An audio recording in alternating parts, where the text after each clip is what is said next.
Hello and welcome back to Sports Talk with Dad. We have an amazing show lined up for you today.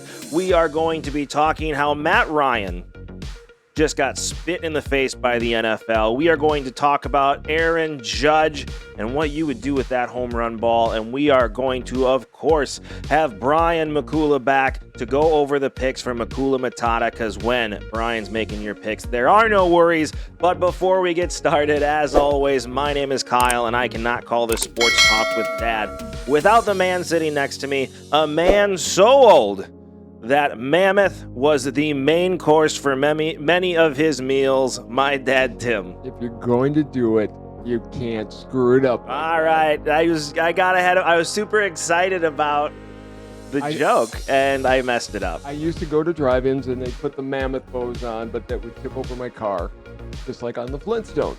Flintstones is not from the past. Like, you understand that, right?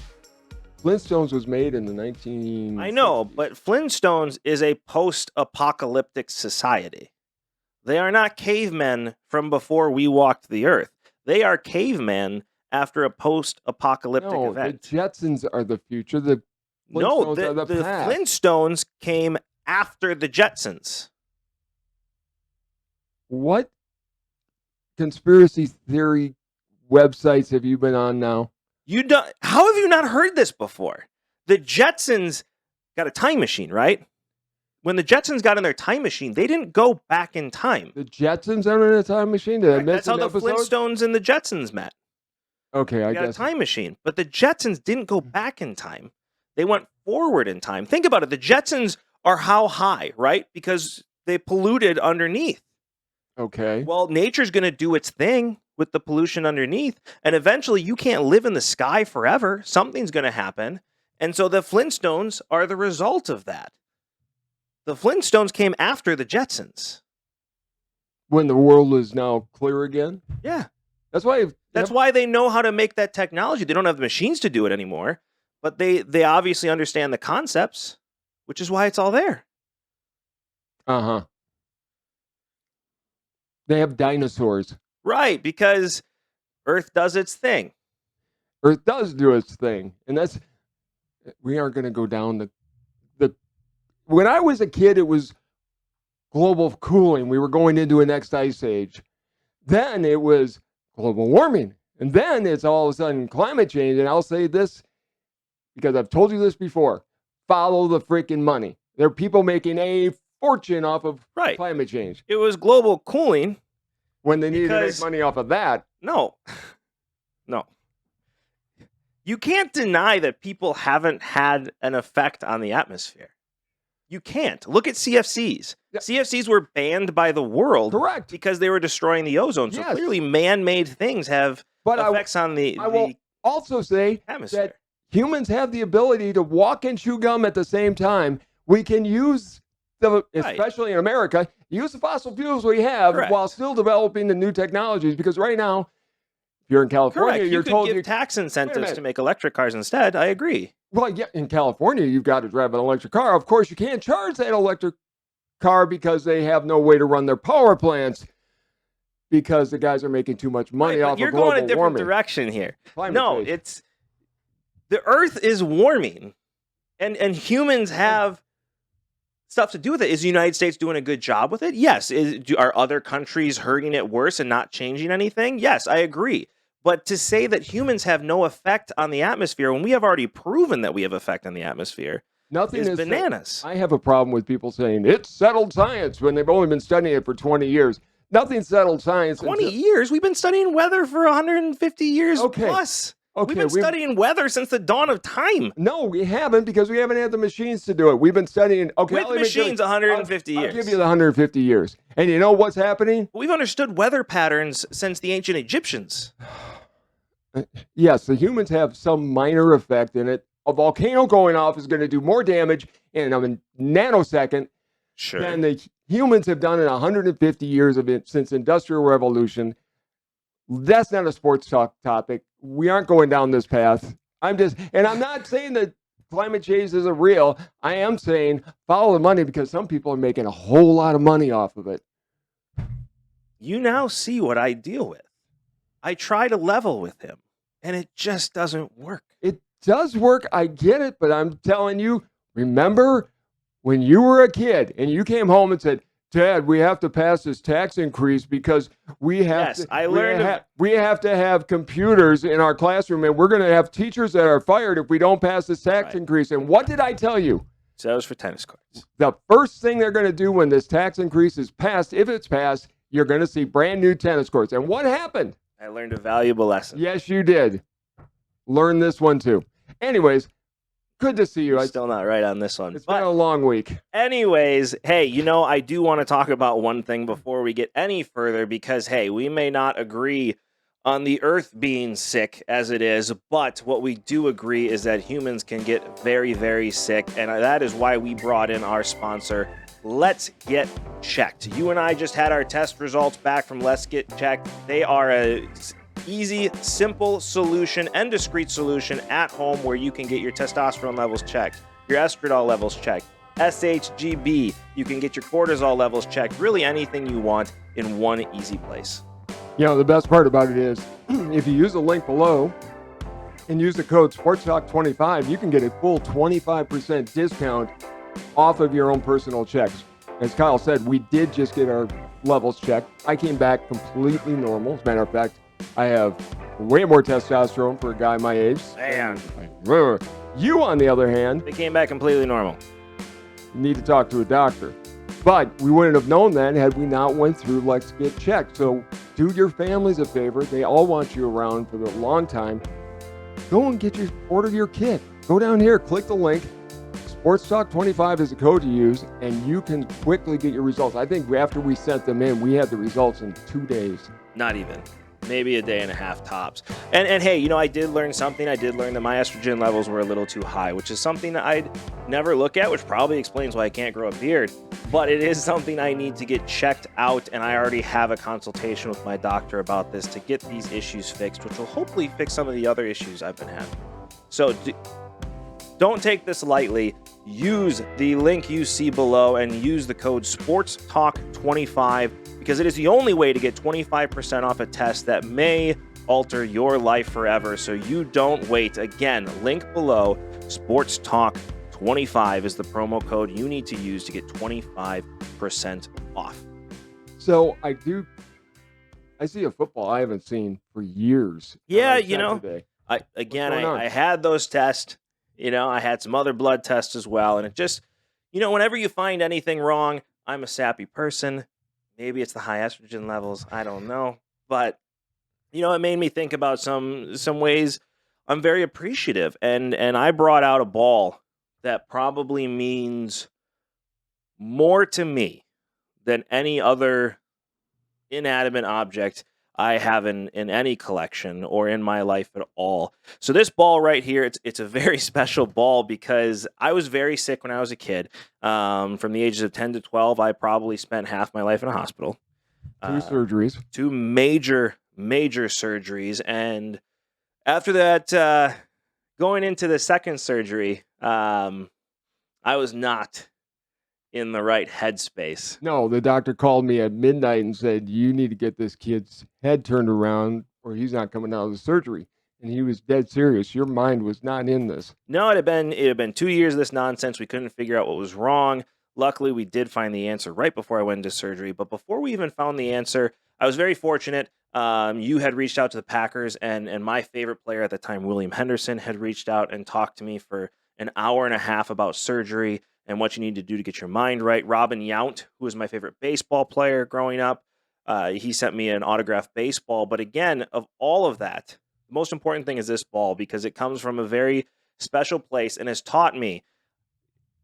It taught me what love is because you don't need to know anybody. You don't need to have interaction with anybody to show love. And to go into the story, it was a gentleman that worked for you.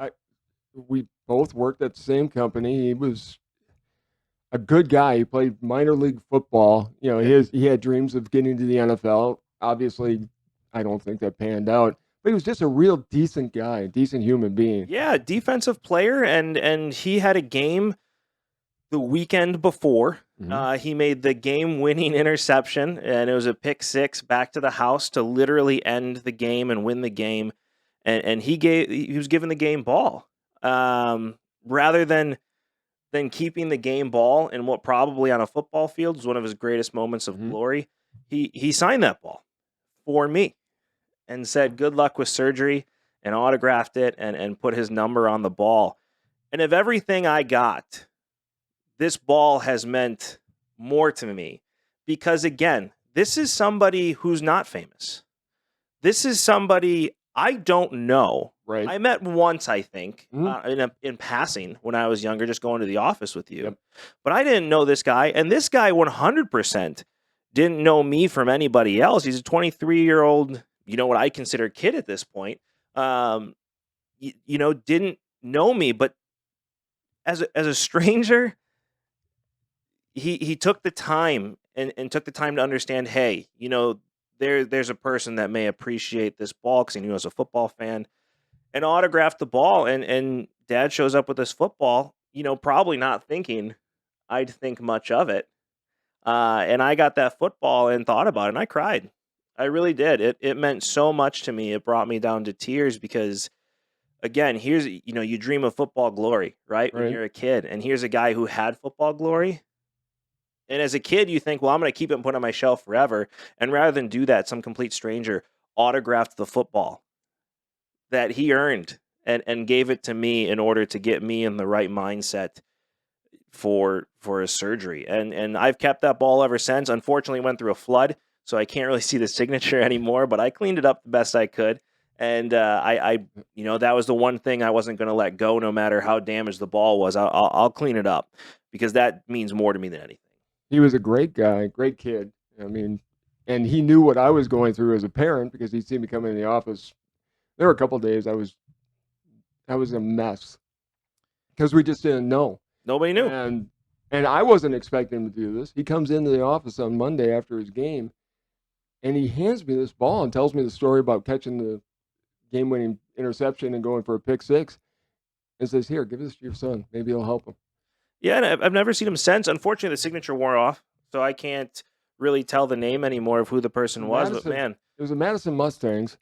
Yeah, if anybody knows or if you're listening, listen, thank you so much, because that ball still means the world to me. It's the top of my trophy case. I have a Brett Favre autograph ball. I have a Bart Starr. I have an A.J. Hawk autograph ball, who's my all-time favorite player growing up, and this ball trumps all of them. You have William Henderson stuff. I have William Henderson stuff. I have Dorsey Levin stuff.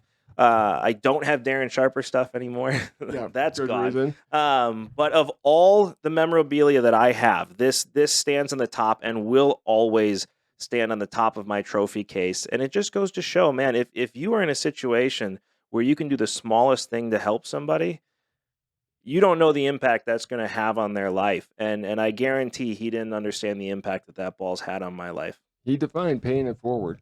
He did. He really did. And, there were a lot of things that happened during that time. There's a guy in Nevada Bobs that talked to you. Yeah, a guy who ended up having the same thing I had who helped me get through. I can't thank him enough either. I mean, I had a lot of fortunate circumstances happening to me at that time that just kept pushing me to that next step and pushing me forward. But I will say that ball means more to me than anything else I have. Not to go down the bunny path too far, but when I got the call from the doctor the next day, I'm desperate trying to figure out any way to get you through this. And I had met Bob Harlan of the Packers once, and I called him because I didn't know what to do. I wanted to get an autograph of William Henderson for you. Bob always picked up his own phone, which I loved about him. And he goes, "Yeah, not a problem. I'll get you the picture. Where is he at?" Told him the hospital. You get a call.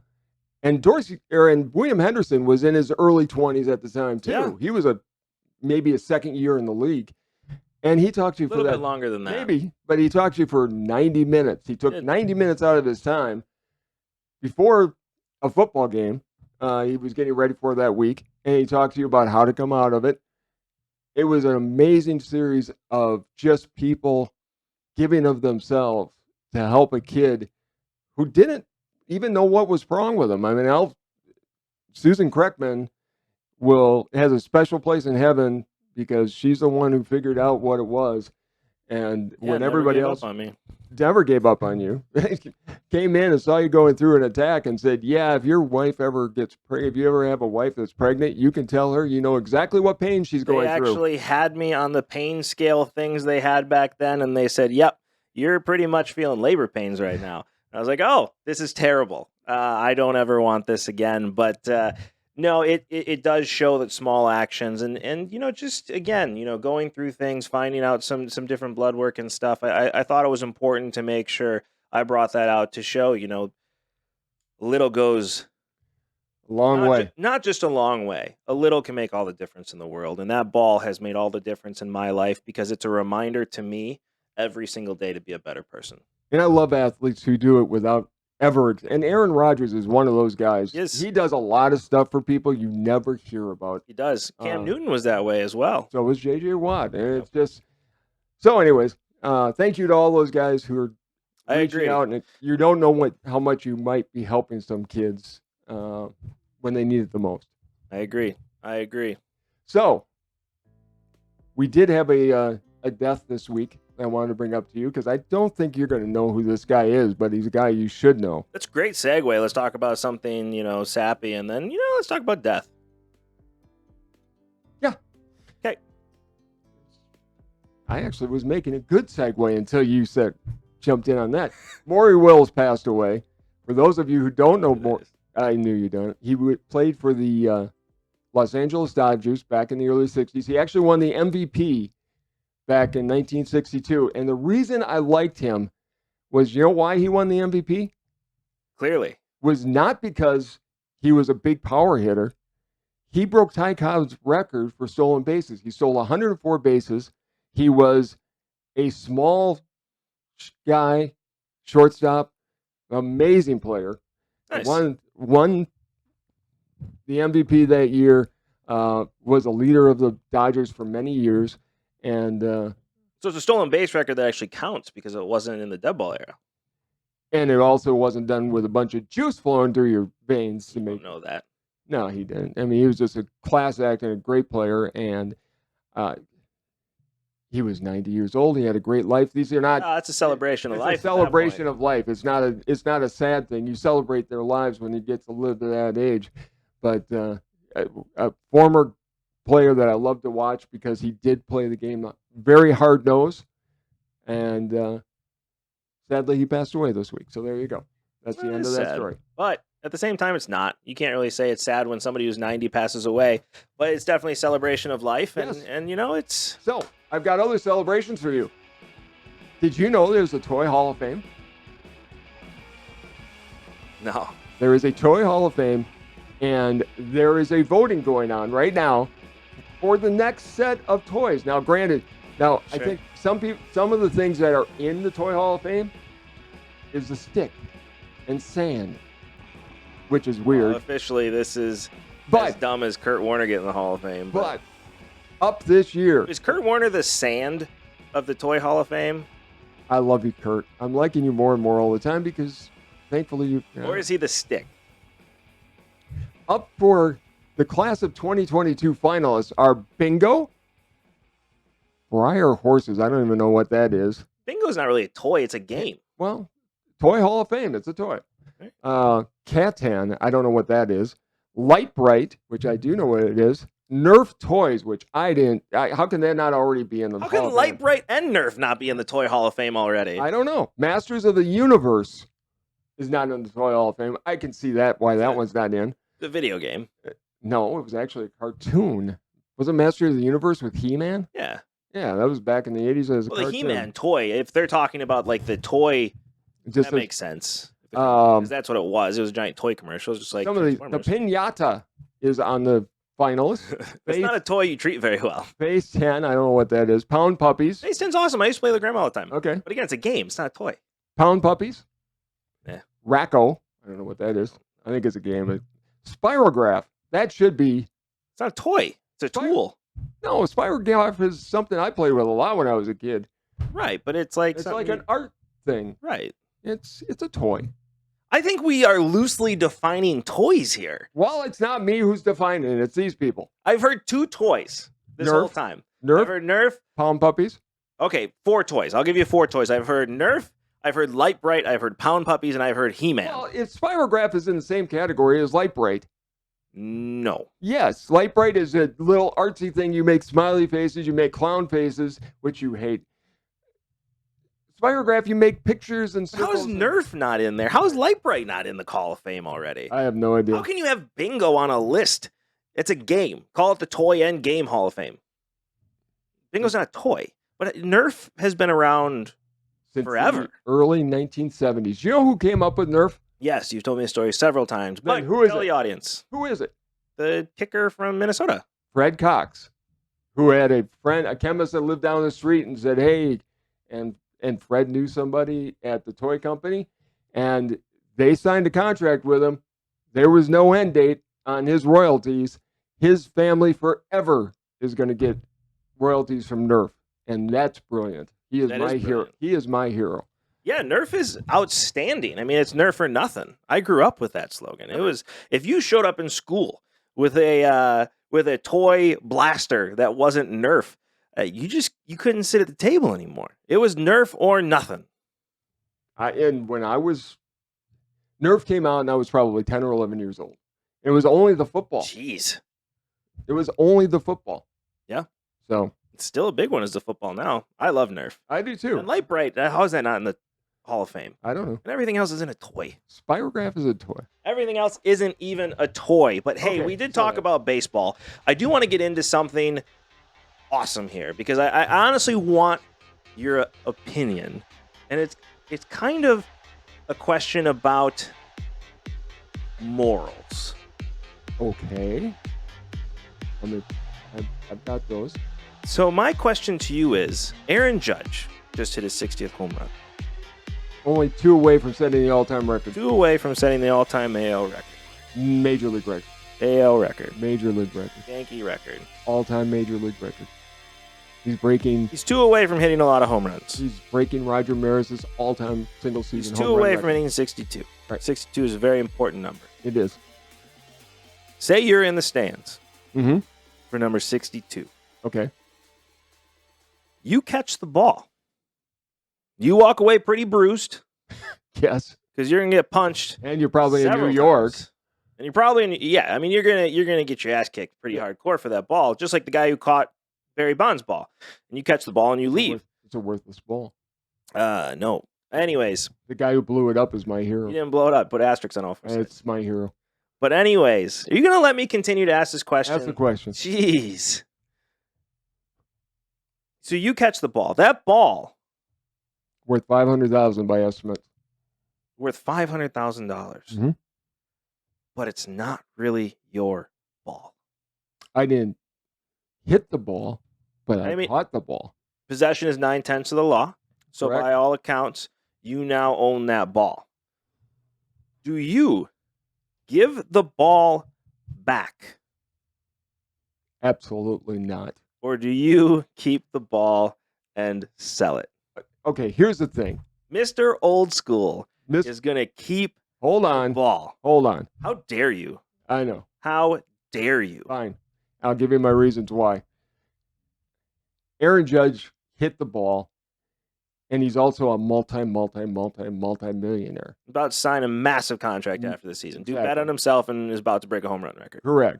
I mean, we're talking probably $200 million in a contract. At least. I mean, he'll be making $30 million a year. Probably. For you, for me, for most of the people watching out there, $500,000 is generational money for our families. Yeah. I couldn't do that to my family and take that money that I can make selling it. Now, I will tell you this. If I get the ball, first person I offer it to for $500,000 is Aaron Judge or the Yankees. If they want it, they can buy it. No matter who buys the ball, though, 10%, first 10% off the top is going to Aaron Judge's favorite charity. But I can't, in good conscience, take money from my family and give it to somebody who's just going to put it on a shelf or donate it to the Hall of Fame for a couple jerseys. It's worth more than that to me. I mean, that's $500,000 is big money for most families. I'm rubbing off on you. And I appreciate it. I've been cynical long before you even came along. I would have done. I'm surprised by your answer. I really thought we were going to have an argument about this. What, you thought I was going to tell him to give it to Aaron Judge? I did. No. I did. Not for that kind of money. I agree. It's like having a lottery ticket and then throwing it away. Yeah. Or having a lottery ticket and giving it to a multi-millionaire that's going to do nothing with it. Correct. And all you're going to get out of it is a jersey and an autograph. Now, here's a question for you. Say you get the game-worn autographed jersey of Aaron Judge who just hit that ball. I mean, do you think that's going to be worth anywhere close to what that ball is? No. That's why I love Albert Pujols so much. Yeah, he doesn't want the ball back. He doesn't give a shit. No, he just said, go, sell it, make your money. Do whatever. It means more to you than it's going to me. And that he's right. While these are honestly, if Aaron Judge hits a home run, it's his ball. However, as you said, home run balls belong to who catches it. Right. It's always been that way. There's no way I'm giving that away for a moment to meet Aaron Judge. I don't need to meet him, ever. I'll take it to meet him, and I'll ask him to sign it. Because all of a sudden that ball's worth a lot more. Yeah, please put 62 on there. I look at it from a player's point of view. And number one, I don't expect players to ever understand my position on this and your position on this. It's impossible for them to understand. These guys have been making millions of dollars, a lot of them, especially Aaron Judge, since he was 18 years old. Right. Like they probably came up from families that were well off. I mean, they still would have sold the ball, but you get what I'm saying. I mean, life perspective is very different. But if I'm that player, if I'm Aaron Judge, I say find that person and bring him down here. And then I just sign the ball and give it back to him. Well, I'm sure they're doing what they usually do and what they did when Aaron. They're going to chase that person down. They'll find him because he's going to need security to get out of the building. Correct. But baseball's going to have marked balls that whenever Aaron Judge comes to bat, 62 will be on it. It'll have some number on it. It'll be a special identifier, probably a hologram. Probably. To identify it. Probably. So they're going to probably be more juiced balls than they normally are. I mean, that dude's going to be hitting rockets. He's going to hit a couple rockets. He does that anyways. He doesn't need the help. God forbid for the person that does catch that ball. I would bust my hand for it. Oh, I'd break every bone in my body for it. It's a lottery ticket, man. That is life-changing money. That is winning the lottery. For most of us. And so, yeah, I will get to meet Aaron Judge. I will look at him and go, I'm sorry, Aaron, this is worth $500,000. If you want to buy it for that, that's fine. But I can't do this to my family. I'll ask him to sign it. Yeah, but once it gets out of your hand, he may not give it back. Yeah, I'm going to say, I'm going to hold on to it still. But will you sign this ball? Yeah. I agree. I don't know how you can give it back. I don't know how somebody gave back 60. I think they were pressured in the moment. Oh, they're going to. Whoever catches it is under a ton of pressure to give the ball to the player. That was a $150,000 ball. Now, if you're a Yankee and you get season tickets forever, maybe that's worth $150,000 to you. Maybe. I mean, let's talk. Let's see what this ball's actually worth to you. And that's not being cynical. It's not being a jerk. It's being realistic. I mean, you Charlie didn't just give up the golden ticket. No, he gave it to Grandpa Joe. He brought Grandpa Joe along. He did make a bad decision. He should have brought his mom. His mom earned that. And his mom had to work away from an experience. His mom had to work. Yeah, well, that's what Grandpa Joe should have been doing. He is. Anyways, we aren't going down that path again. But no, there's no way I give that ball back. Yeah. No, not a chance. I agree. I'm with you. I want to transition to the NFL because we do have Brian coming on to the show here in a little bit. But I do want to talk about they did Matt Ryan dirty. 283. He had his 60,000-yard ball put into the Hall of Fame, and they marked it as Object 283. Which reminds everybody of the fact that he had the worst comeback in history against him, and the final score of that game was 28-3. Well, that was the score before the comeback. Before the comeback, yeah. That's mean. I mean, that's funny. NFL. It's not funny, though. Like, it is, but it's not at this point. If I'm Matt Ryan, I'm actually pissed. I would be very upset. Okay, this is where I see Gabriel Iglesias in my mind, where he looks at you and goes, but it's funny, huh? But it's not funny. It is funny. It's so mean. That dude's had to live with these jokes forever. This is his Hall of Fame ball. If this was just some random thing, yes, it's funny. But it's a Hall of Fame ball that's going to be there forever. Nah, it won't be there forever. That's mean. But that's mean. But it's funny, huh? I disagree. I disagree, especially with what he's going through with the Colts. Look, Matt Ryan reminds me, and he had a great career for a long time. He was a good quarterback. Career. No, this year so far, he's looked like Johnny Unitas playing with Johnny Unitas playing with the Rams, or Joe Namath playing with the Chargers, or whoever. End of the career, just running out the string. Shouldn't be on the field.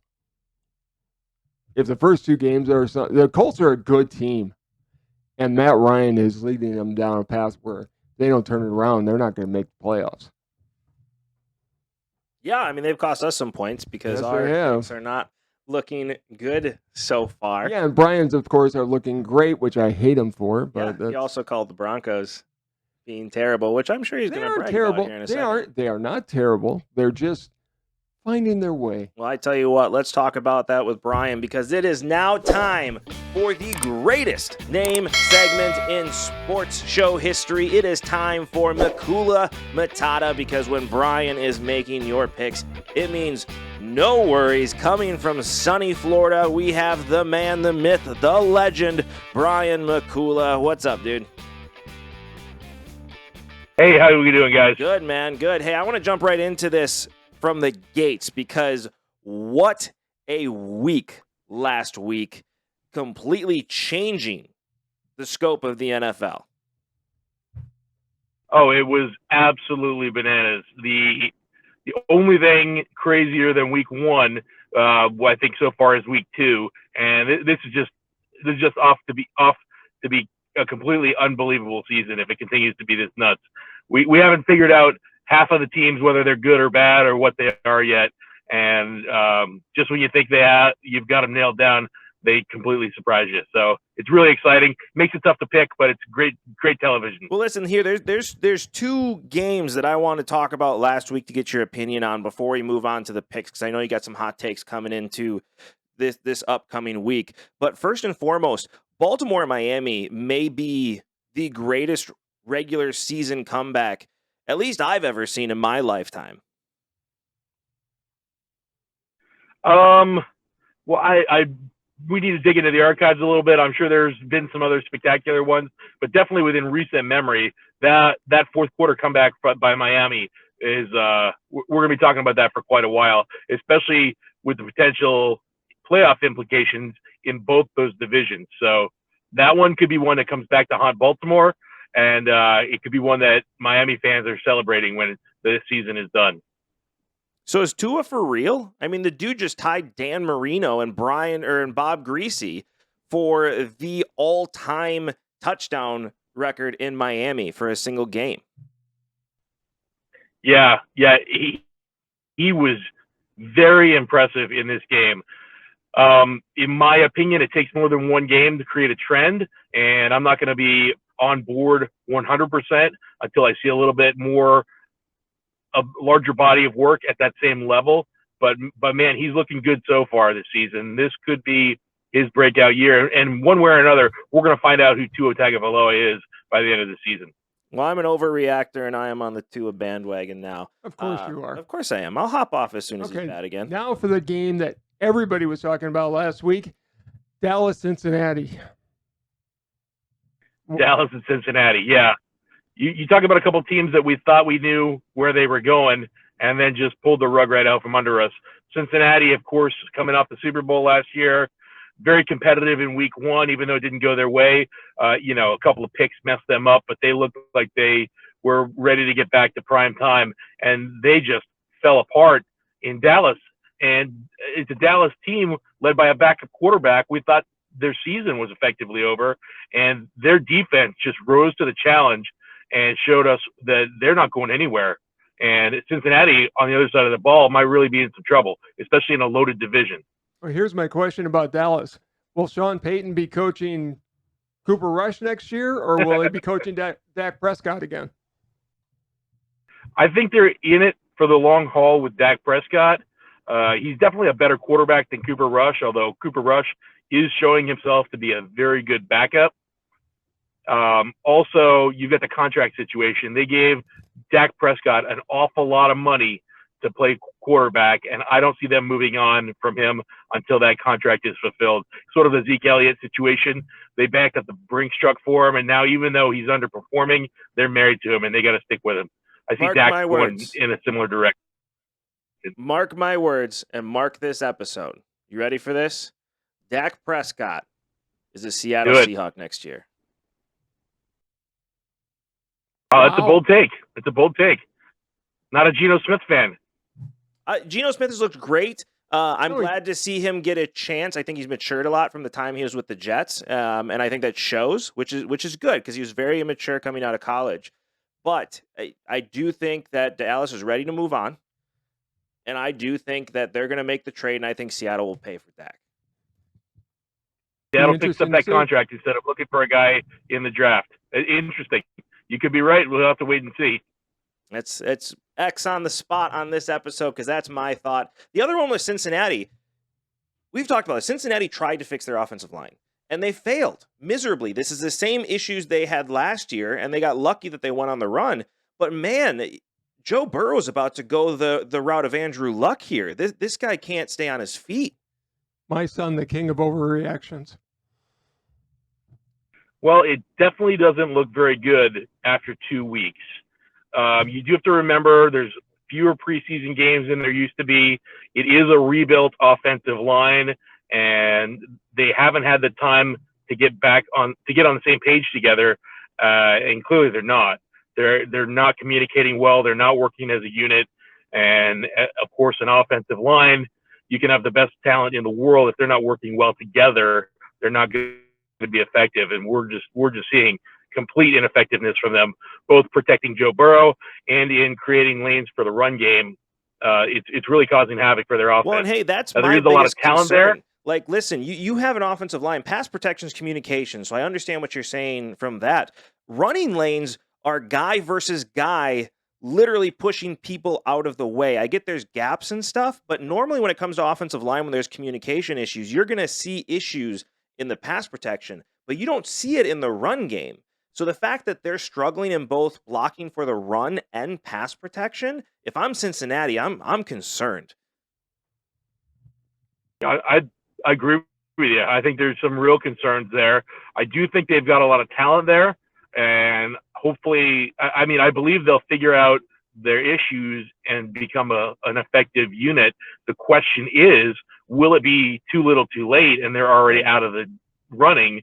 Or will they do it sooner and while they still have an opportunity to get back in the show? Again, the division is pretty good. Baltimore's right there.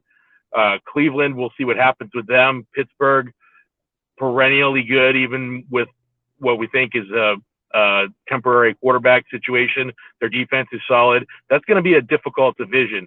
And while it looked like going into the season that it was Cincinnati's to lose, they're losing it. So we'll have to see what they're able to do. Listen, before we go into next week, I know Joe Burrow can walk on water, but he needs some offensive linemen's help if he's going to be able to walk on a football field.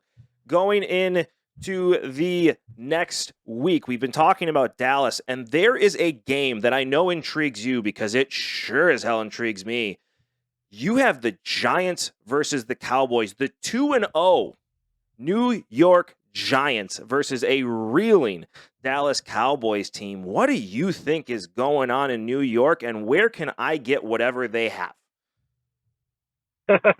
Yeah, well, first of all, I think Brian Daboll's the real deal. I think he's going to bring a lot to that team for quite a while. That being said, I think Dallas comes away with the win on Monday Night Football. I think that they are still the better team. Their defense is probably a top 5 defense in the league right now. Micah Parsons is playing out of his mind. And even though the offense isn't exactly firing on all cylinders, Cooper Rush is doing a serviceable job. And I don't think the Giants are quite ready for prime time just yet. Listen. Micah Parsons can rush the passer.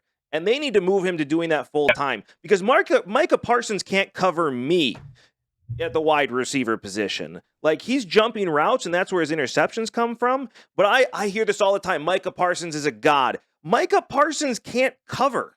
And you can't call him this number one receiver or number one cornerback, I'm sorry, when he can't cover anybody. Dude's a linebacker. Yeah, his main job, I think, going forward is going to be, like you said, it's going to be on Monday night to make Daniel Jones' life miserable. And I think he's going to prove very effective at that. I agree. You talk about, in the secondary, they don't have any slouches back there either. I mean, Diggs is getting the job done. Yeah. He was top of the league in interceptions last season. He's not lost a step. I mean, their defense from top to bottom is really solid. And again, I think that's going to be what they rely on to carry them through, at least until Dak comes back, and probably through the whole season. Listen, it's going to get them to win on Monday night. Listen, I'm not an overreactor. Oh, my God. Right? We know this. I don't overreact to situations ever. But this time, I'm going to make an exception. Don't give me that look, you two. I am going to make an exception. Of course you are. The New York Giants are coming out of that division winners. Of course they are coming division winners out of the NFC East. Philadelphia, listen, I already apologized to Philadelphia fans in the last episode. Jalen Hurts has proven to be the real deal. But the Giants have something special. This is Daniel Jones' year to prove something. Saquon Barkley is back. They have been building that team smartly. These guys are for real, man. The Giants are for real. New York for life. Okay. Number one, they're young, but go ahead, Brian. Somebody's going to have to look up the last time the New York Football Giants won that division. I think Bill Belichick and Lawrence Taylor were probably still there. Probably. Let's go on to the next game. And this one's going to be interesting because I know San Francisco ownership's been doing a happy dance all week. And my pick of Denver and Russell Wilson is not looking really good so far. He told you. Thank you. It saved me saying it. Denver has been off to, shall we say, a shaky start. They are 1-1. They got the win last week, but it wasn't pretty. And as some of us predicted, they've got a lot of talent, but they are struggling to put the pieces together effectively early in the season. I do think they'll gel at some point. I think they might have a nice run towards the end of the season. But again, they're playing in the best division in football. I see that being too little too late for them. The only team there that they're going to be competitive with so far is Vegas, who's also struggling out the gate. So we'll see how that shakes out. But who I did pick, I'll absolutely own that. Yeah. So we'll see where that ends up. But not a great start for either of those teams. Unfortunately, I have a feeling that Denver is going to fall to 1-2 after this week. So I think you're right. I don't necessarily think that they're going to continue their winning ways. No, I don't either. And here's the question: who's to blame? And the bigger question is, Russell Wilson just went from somebody who we all know is a very good coach in Pete Carroll, who he couldn't stand. And he just went to Nathaniel Hackett, who I think has a chance to be a good coach in his career, but is clearly struggling with big decisions. Do you think Russell Wilson is swallowing his words already? I think he might have had a couple glances back over his shoulder towards Seattle and his winning ways and his successful coach and the adoration of his fans, probably while he was being booed Sunday afternoon. He's got some growing to do. That whole team has some growing to do. The coaching staff, like you said, is young and inexperienced, but there is some talent there. Of course, the team itself, the players are fantastic. They just aren't on the same page together. And Russell, you can tell he's saying all the right things. I really respect that he didn't throw the coach under the bus when he had the opportunity. He's being a good team player. At least for now. We'll see how that plays out if they continue to struggle. But for now, it's just a matter of growing pains. I do think they'll figure it out. But again, I just don't think that it'll happen soon enough in a division as loaded as the one they play in. So to confirm, you're taking San Francisco this week. I am taking San Francisco this week. Yeah, which should be a good game, a primetime game there. San Francisco's a Super Bowl contender now, man. Jimmy G's back. I think you're right. Let's move on to the next game. Baltimore and New England. Baltimore and New England. All right. So Kyle's Super Bowl pick for the AFC. Unfortunately, I think he's going to run into a buzzsaw. As much as it pains me and hurts my heart to say New England's going to be completely overmatched in this one. Did I pick New England? I don't remember me ever saying I picked New England as a Super Bowl competitor there. I'm sure we have the tape somewhere. They're not looking good, man. They are not looking good. We'll leave that to the guys in the archive. Okay. I agree with you. I think Baltimore is going to roll in this one. They're looking. Yeah, Baltimore. I mean, despite the collapse last week, I don't really think that's who they are. And if anything, I think it's going to really light a fire under them, and they're going to come out swinging. If they'd have had an easy win in week 2, I'd like New England's chances a lot better. But Baltimore now is going to have a chip on their shoulder, and they're not going to pull any punches. It's not going to be a good night in New England. No, and clearly that contract conversation has had no effect on Lamar Jackson because he's looking as good as ever. Yeah, well, he's got something to play for, and he knows it. All right, I'm surprised I'm even bringing this game up, but I was shocked at how good Jacksonville was last week. Jacksonville's playing the Chargers this week, and the Chargers are the real deal this year. They are Kansas City and LA Chargers early this year are the class of that division. What do you think of this game? And stop patting your head. I call Jacksonville being good this year. Shut up. I'm surprised Jacksonville was able to put it together this early. They're another team that I thought had a lot of talent but would struggle to put the pieces together. They've done so much more quickly than I thought, and they looked like the real deal last week. Now it remains to be seen whether or not Indy is for real. So they might have just beaten up on a bottom feeder and we don't realize it, but they did look pretty darn good. That all being said, I'm still going with the Chargers this week. I think, as you said, the Chargers are for real this season. It's a prove-it year for Justin Herbert, and so far he's doing a great job of proving it. Yeah, he is. And even with what they showed last week, Jacksonville still has a lot less experience, and they've got a lot more ground to cover to get to where the Chargers are. I think the Chargers take this one pretty easily. Let's say Jacksonville keeps it competitive in the first half, but I think by the time it's all said and done, Chargers have it by probably about 10 points. Listen, once again, not a bandwagon person. No. At all. But, and honestly, I don't think this is a bandwagon thing at all. I think this is factual. Jacksonville Jaguars, and I've been saying this since the beginning of the season, the Jacksonville Jaguars are going to take that division. And there's nobody else there. And with Indy being as bad as they have been, there's nothing standing in Jacksonville's way of winning that division. Standing here in the midst of week 2, week 3 as we are, there's nothing I could say against that. It remains to shake out what happens with the Titans. I mean, they still have Derrick Henry. They still have a decent receiving core and a mediocre quarterback. I think a good coach. I expect them to do better than what they've shown. I expect Indy to do better than what they've shown. I mean, they've got arguably the best running back in the game, and they've been absolutely unable to capitalize on that. So we'll see what happens with those two presumptive front runners. But as of now, you're absolutely right. It looks like Jacksonville's in the catbird seat. Okay, and now on to the Battle of the Bays, which used to happen twice a year, which I loved. Aaron Rodgers versus Tom Brady is the storyline in this. Sure. Green Bay still hasn't.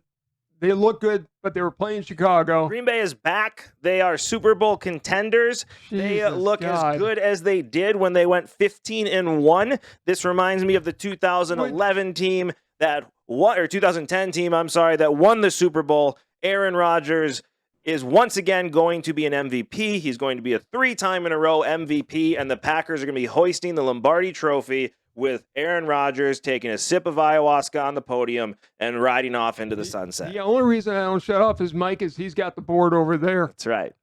Tom Brady didn't look that. I mean, they won last week.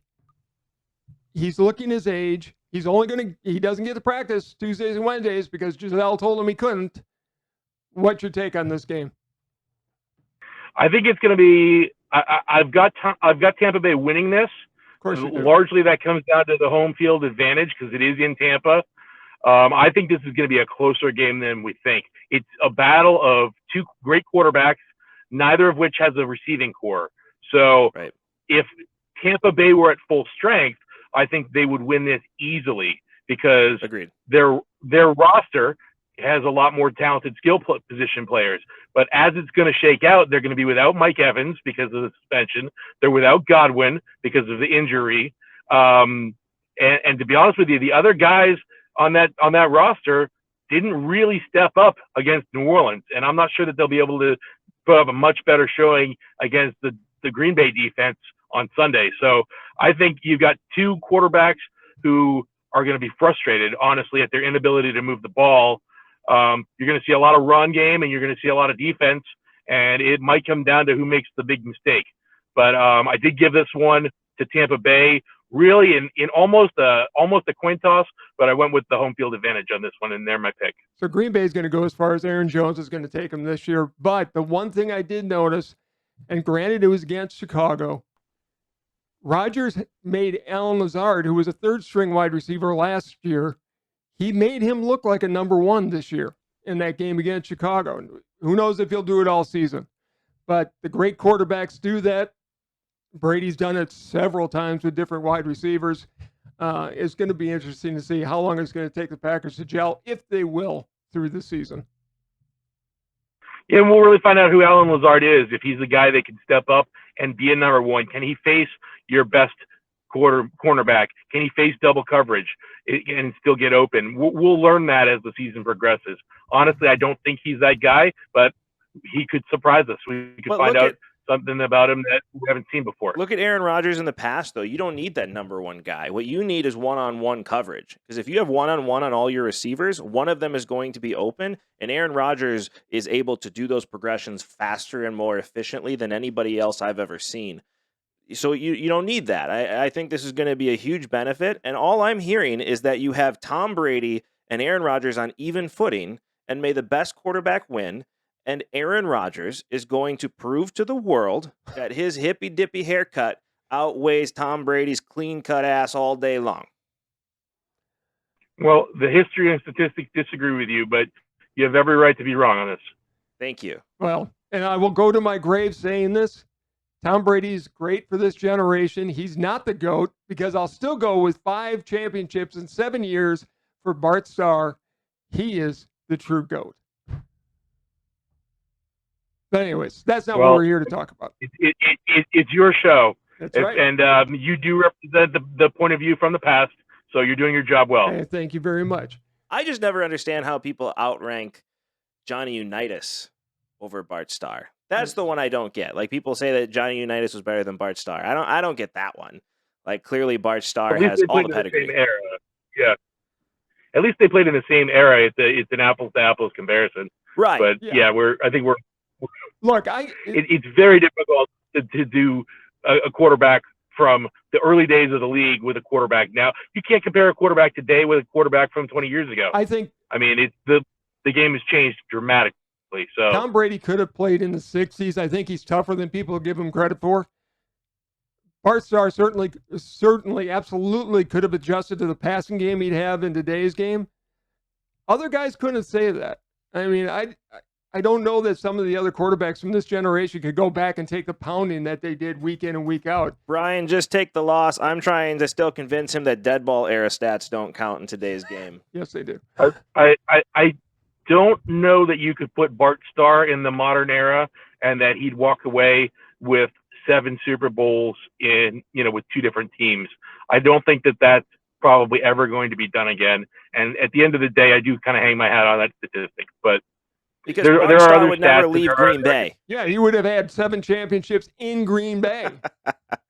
So hey, before we head out, because I think these were great picks on the game, I do want to ask you, from a Boston fan point of view, you guys are about to not have a coach.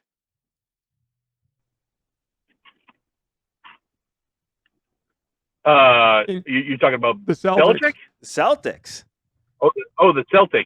Sorry, He changed transitioned lanes without without letting signaling you on me know. there. Read my mind. I Yeah, expect yeah. him to do it. I got to expect the fans to do it. I got to expect you to do it.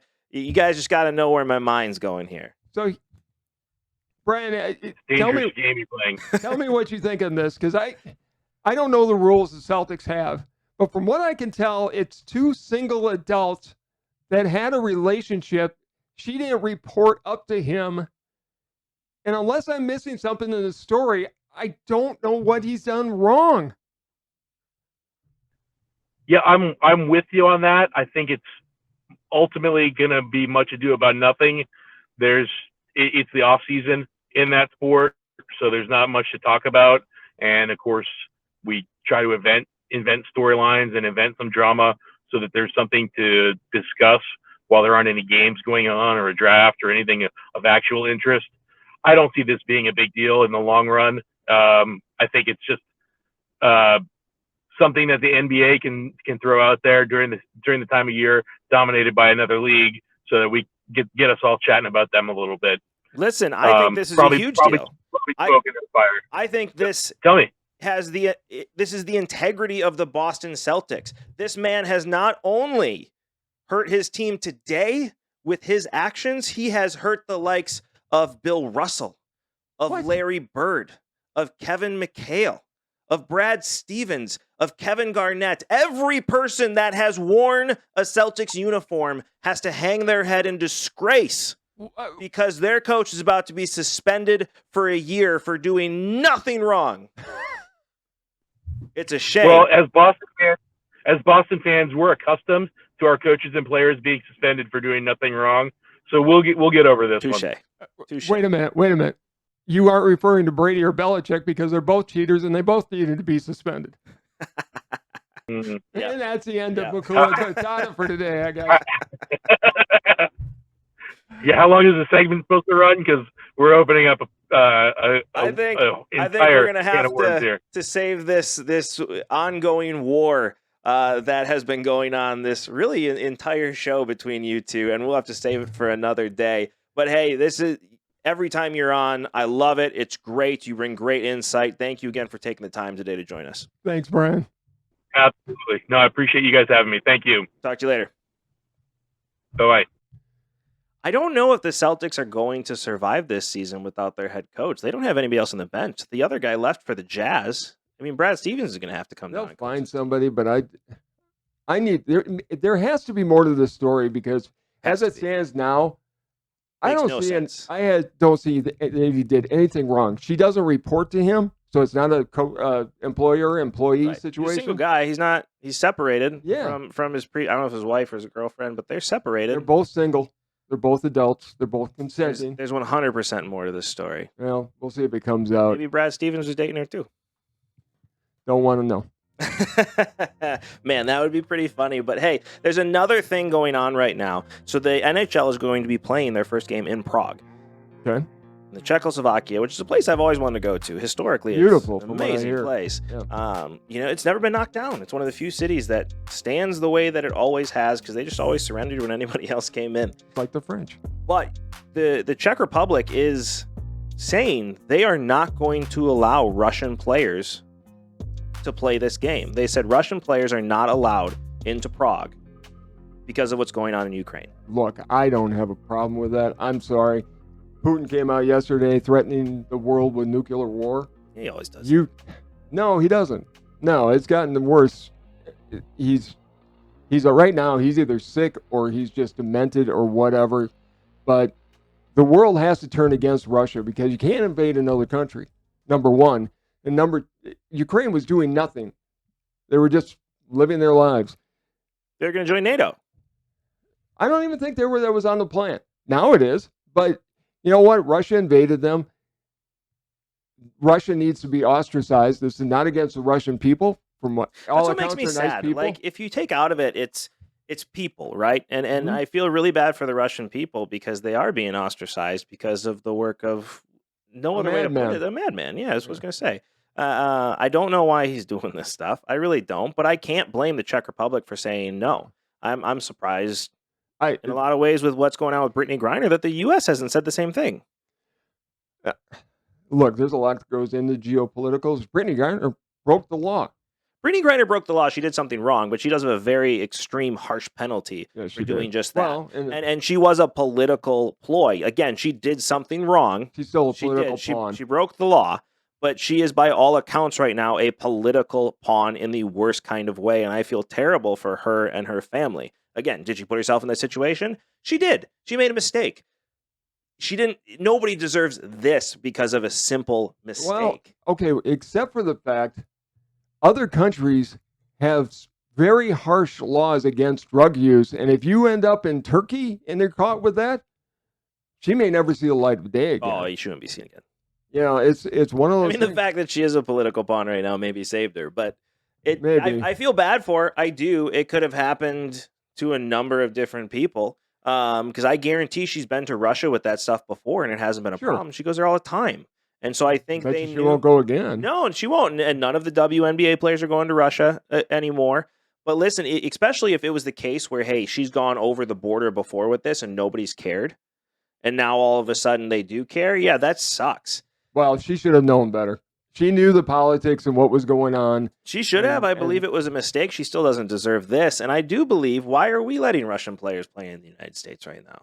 I mean, again, I have no issues with Russian people. Russian people are some of the most fun people I've ever partied with in my entire life. They're great human beings. I did that once. Or twice. I don't remember most of it. But those guys know how to drink. But, I mean, Russian people are some of the nice people I've ever met. Mm-hmm. But it doesn't change the fact that Putin has taken things way too far, and we need to do something. And I don't blame the Czech for doing it. I think we need to do it. I wouldn't keep the Russian players that are here to play hockey live in the United States. I don't care. And they should be allowed. They're United States. Most of them are becoming citizens. I'm one of those people, again, walking and chewing gum. We should be drilling and giving our vast resources of oil and liquid natural gas to places like England and Germany, so you can shut off the spigot from Russia and go, you can't sell your oil anywhere. But we're not doing it. But you are fired up on politics today. Holy buckets. Have you seen the price of gas? Have you seen the fact that inflation's through the roof? Have you seen the fact that the money we made before is less? I mean, it's just not going as far. Hamburger is freaking $7 a pound, which it doesn't, and none of it has to be. And I'm blaming one man for it, who rolled back.